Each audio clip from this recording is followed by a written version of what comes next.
What is wrong with Bill Maher? I've never seen someone put their fingers in their ear when presented with the facts more than him, because you're about to watch Michael Franzese pull the rug from underneath Bill's stubborn defense of Joe Biden with a single sentence. Take a look at this, because there is so much that I think it reveals about him. You're obsessed with Trump. I'm not obsessed with him, but I just want to have this discussion. Oh, you're talking about lawfare. Well, yeah. I mean, it's a tough question that he put the country in, because as president, you don't want to go where so many other countries have gone, where the guy loses an election and now they prosecute him.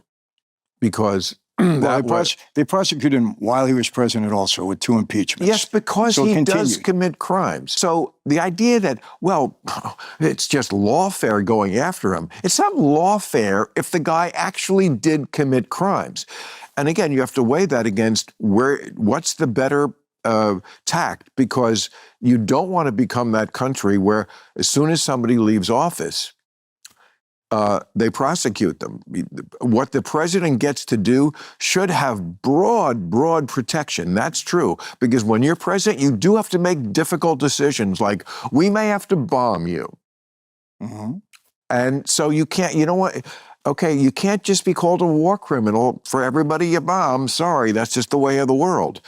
But he took it to a different level. So yes, I don't think it was all just lawfare. Bill, these crimes that they allege, these are all nonsense.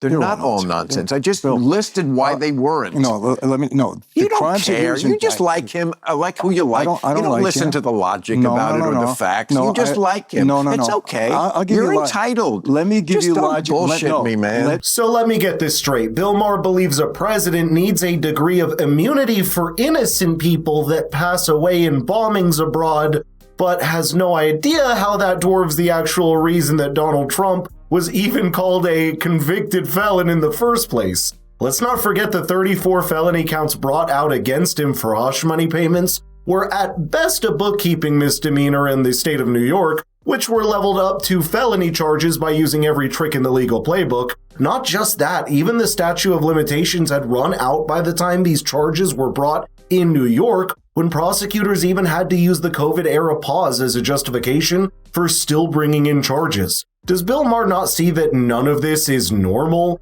By the way, we're speaking the hard truth that the mainstream media does not, so please be sure to subscribe and hit the notification bell to join the conversation. Now, I think much of Bill Maher's actual trouble is the myopic political perspective he has, which is why I loved when Michael Franzese forced him to zoom out into the scandals that have plagued the Biden presidency, literally until the last few minutes when the 7 sweeping pardons happened. I told you I had 3 racketeering indictments. 3.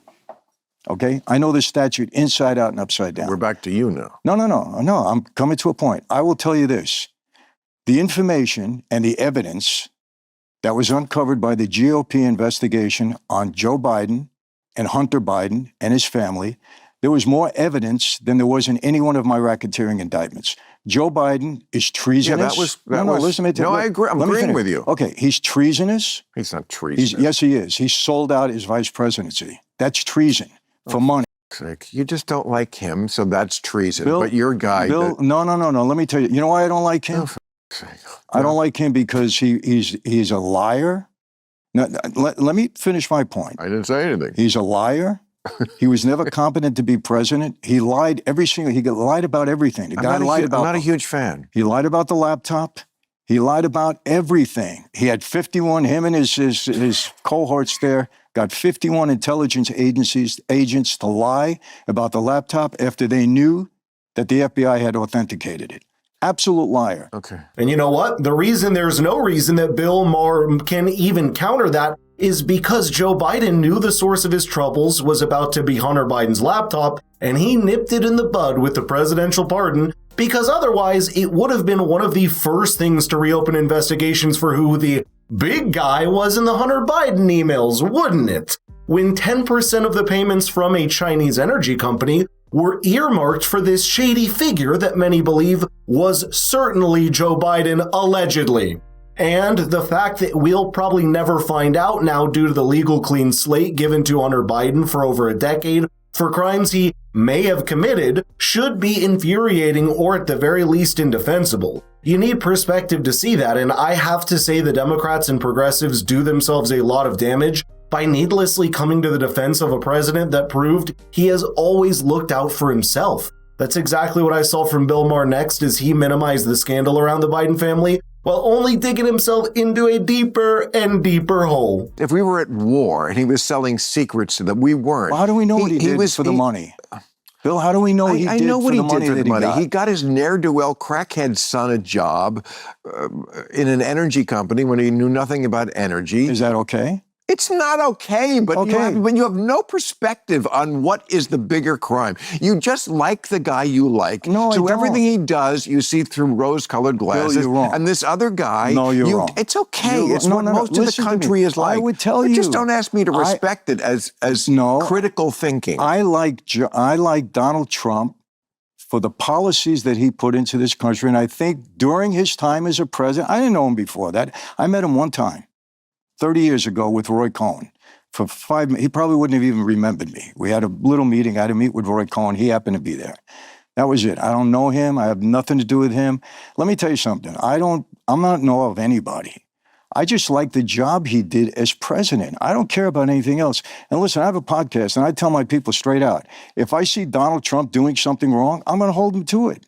I doubt it. Let's concede Bill Maher's rant about J6 or the 2020 election, but if 75 million people went back to a president by popular vote after rejecting him 4 years ago, that tells you these talking points more work in a fancy podcast studio than the harsh reality of working Americans' lives. And of course, I'd advise every Republican or independent to not make the same mistake as the Democrats when they spend years covering for a president that proved he was always looking to save himself anyway. Criticize the current president, concede where you believe he's wrong, but don't lose sight of the broader perspective. For better or for worse, most elections are about choosing between the better of two imperfect choices, and that's why Bill just refuses to recognize that even if Michael Franzese conceded every single point to Bill Maher, he'd still sway toward Donald Trump for the same reason that the American people did in this election by a popular majority. And I don't think anything demonstrated the political bubble that Bill Maher is in when he didn't even recognize the gravity of this one important detail of J6 for his entire narrative. Did you hear what else he said? That days before this protest, Trump he was in the Department of Defense at that point, and he went to Kash Patel and he said, we're going to need the National Guard there that day. We want to make sure the area is secure. They prepared and got the National Guard ready to be there. Kash Patel himself called Nancy Pelosi, called Chuck Schumer, and called the mayor of Washington, D.C., and they all refused the National Guard. Why? Yeah. No, that could be true. If the president wants them there, because he knew maybe this will get a little out of hand, why did they refuse it? I'm going to tell you what my theory is, and you can say you're crazy. I'd have to look at those facts again, but I have heard that before from reputable sources. Testified. Okay, then why doesn't that factor into his decision-making process? And if not, who's the stuck-up elitist that's out of touch with the pulse of common people? It wasn't even the refusal of the National Guard, but also the revelation of the presence of FBI informants on that day that were never admitted before. And then Bill wonders why nobody really trusts the official narrative anymore. But let me know in the comments what you think about this exchange, because to me, just feels like Bill Maher is taking one step forward and two steps back in his political evolution over the past few years.